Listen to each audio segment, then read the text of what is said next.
Embora ao sul da sua vasta área de distribuição existam colônias de andorinhas comuns que nidificam nos vales solitários, na Europa, estas aves dependem da presença humana e muitas vezes se instalam nos celeiros e nas coberturas das casas habitadas. Constroem os seus ninhos com palha e barro nas partes mais altas dos estábulos. No seu interior, a fêmea põe de 4 a 5 ovos mosqueados, dos quais apenas uma parte conseguirá chegar à vida adulta.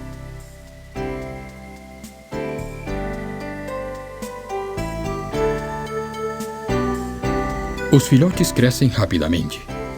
Os seus pais os alimentam constantemente com insetos que capturam durante os voos nas redondezas do celeiro.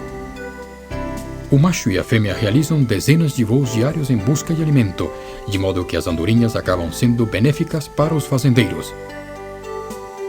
Em apenas 3 semanas, um filhote se converte em um jovem capaz de dar pequenos voos nas redondezas do ninho.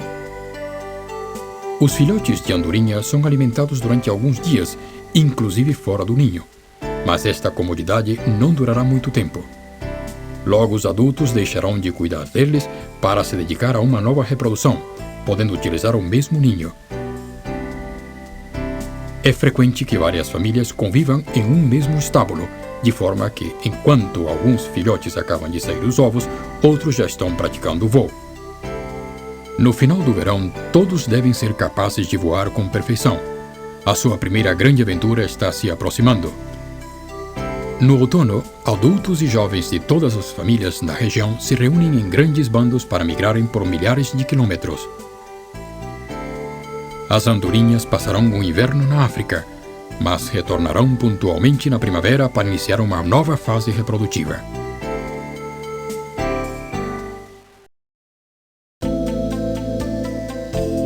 Os grous coroados são alguns dos pássaros mais espetaculares que habitam as extensas savanas africanas.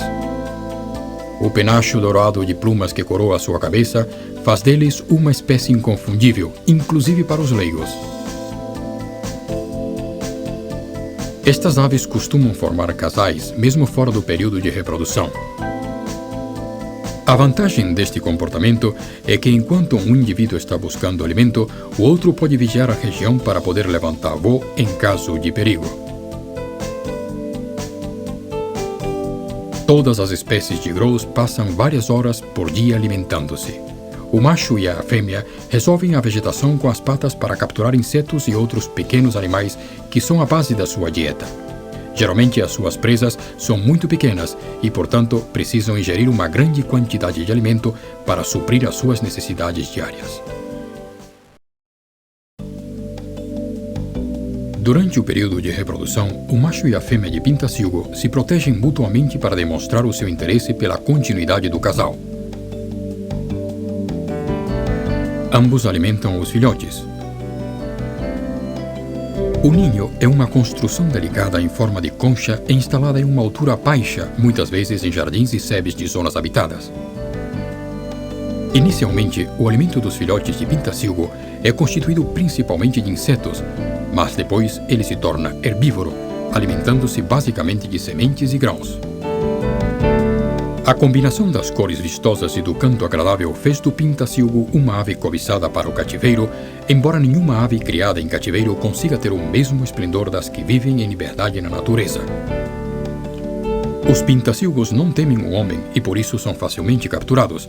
Atualmente, já tornaram-se escassos em diversas regiões onde anteriormente eram frequentes.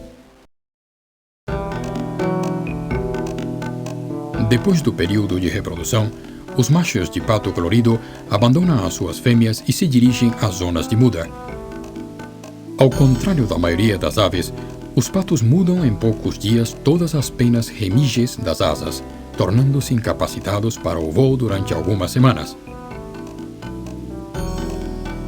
Neste período, perdem todo o colorido característico do período de reprodução e adquirem uma coloração cinza e parda, conhecida como plumagem de eclipse, que permite camuflarem-se. Depois do verão, e já podendo voar novamente, os machos e as fêmeas se reúnem em bandos até chegar ao novo período de reprodução. Os filhotes de pato colorido sabem nadar e mergulhar desde as primeiras horas de vida. Também são capazes de se alimentar sozinhos, embora prefiram fazê-lo próximos da mãe, caso ocorra alguma situação de perigo. Geralmente nascem muitos filhotes, mas a família diminui com o passar do tempo. Os sobreviventes permanecerão ao lado da mãe até a idade adulta.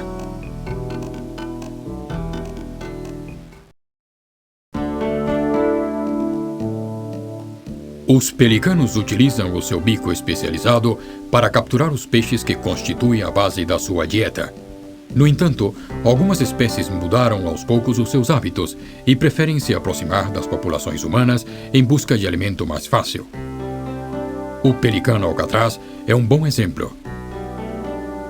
Nas costas da Flórida, esses pelicanos abandonam as suas áreas de reprodução e voam para os portos esportivos para competir pelo espaço com os barcos e com os turistas. Aproveitam os postes de madeira para pousarem e esperam tranquilamente que os pescadores ofereçam os restos de uma pescaria ou qualquer outro alimento. Desta vez, a espera valeu a pena. A funcionária de um centro de recuperação de animais feridos oferece uma boa ração de pedaços de peixe e carne. Os pelicanos sabem que todos os dias, ao entardecer, o centro distribui restos de comida para as aves.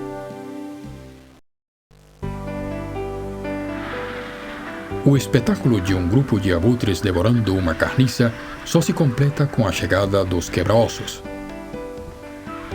Estas gigantescas e raras aves carniceiras se alimentam de ossos e do resto dos banquetes dos abutres. O seu caráter tímido e solitário converte-os em meros observadores, enquanto os vorazes abutres disputam a carne e as vísceras. Mas o quebra-ossos não tem pressa. Ninguém vai consumir o seu alimento. Ele retorna pouco tempo depois, quando os abutres tenham deixado apenas a pele e os ossos. Com quase 3 metros de envergadura, o quebra-ossos é a maior ave de rapina europeia e uma das mais chamativas. Os exemplares adultos costumam se banhar nas águas lamacentas da montanha, fazendo com que a sua plumagem adquira um tom acobreado. A reprodução em cativeiro destes abutres com barbas é muito difícil e existe apenas um centro de criação especializado no mundo inteiro. Nestas instalações, situadas a oeste de Viena, nascem anualmente cerca de 25 quebra-ossos e alguns são destinados aos projetos de recolonização.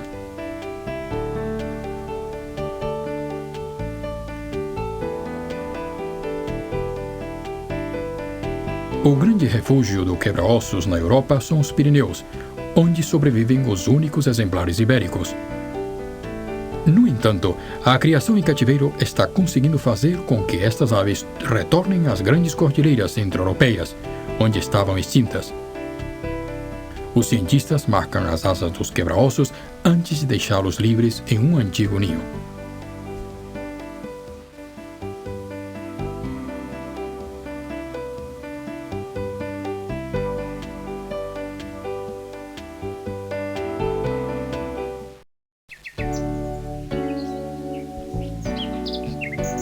O canto do rouxinol é considerado um dos mais elaborados do mundo das aves. Para escutá-lo, é preciso estar na primavera nos bosques densos e vales umbrosos das florestas mediterrâneas. Observar os rouxinóis diretamente é mais complicado. Estas aves são muito tímidas e se escondem rapidamente entre os galhos quando sentem que estão sendo observadas. O canto do rouxinol, ao contrário de outras aves, deve-se a um comportamento mais cultural que instintivo. Os rouxinóis jovens possuem conhecimentos inatos, mas educam a sua voz escutando os adultos. Por essa razão, existem populações inteiras com cantos mais elaborados que outras, embora apenas um especialista consiga distinguir cada dialeto.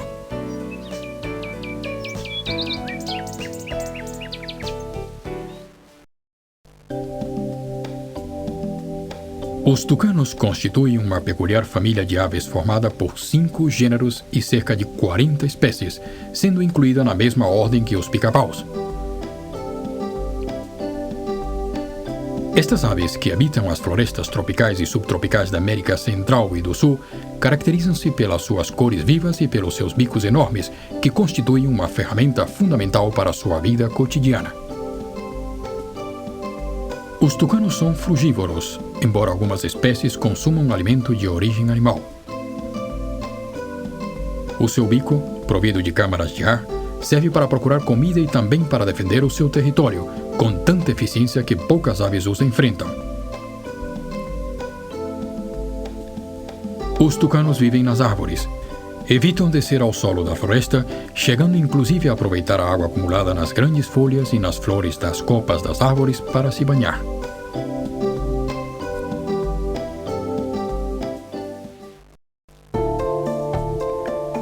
Os últimos galos selvagens grandes ibéricos passam horas picando tranquilamente nos bosques densos.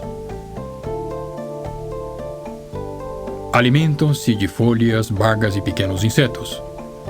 O galo selvagem grande macho tem 2 vezes o tamanho da fêmea, que com a sua envergadura menor e as suas cores miméticas, consegue passar mais desapercebida durante o período de criação dos filhotes.